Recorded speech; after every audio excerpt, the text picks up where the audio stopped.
Le gouvernement vient de publier 52 mesures pour préparer la France à un réchauffement de 4 degrés en 2100. Mais à quoi est-ce qu'on va devoir s'adapter exactement? Et en fait, il existe un outil, on va te le mettre en description, qui permet de savoir précisément quels événements climatiques extrêmes vont toucher quelle ville en particulier. Là, j'ai pris l'exemple de la ville de Lille parce que pourquoi pas. Donc je vais te faire un top 5 des événements climatiques qui vont le plus toucher la ville de Lille, mais n'hésite pas à faire le test pour ta commune et à nous partager tes résultats. Et on commence tout de suite avec le retrait-gonflement des argiles. 11 millions de maisons en France se situent dans des zones à risque de retrait-gonflement des argiles. C'est un phénomène qui touche les terrains argileux avec les alternances de sécheresse et de pluie. Ils se gonflent ou se rétractent et à force, le sol se fragilise et les maisons se fissurent. La ville de Lille est classée avec un risque important, donc ça mérite la deuxième position.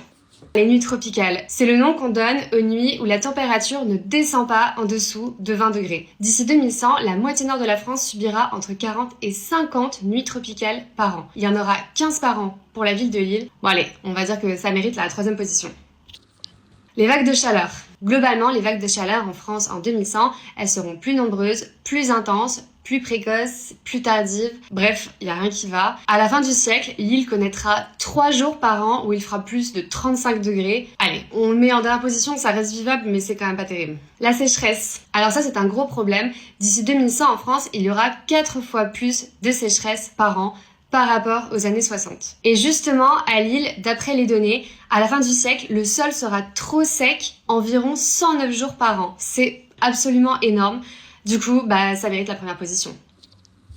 Les inondations, bon, il n'y a plus trop de suspense parce qu'il reste plus que la 4e place. La France subira 3 fois plus de pluie extrême d'ici la fin du siècle. Et forcément, quand il pleut beaucoup sur des zones bétonnées, c'est l'inondation assurée. Pour la ville de Lille, en 2100, elle aura 4 jours de fortes précipitations par an contre 2 aujourd'hui. Ça paraît pas beaucoup comme augmentation, mais rien que ces 2 petits jours en plus, ça augmente sensiblement le risque d'inondation. On le met en 4e position.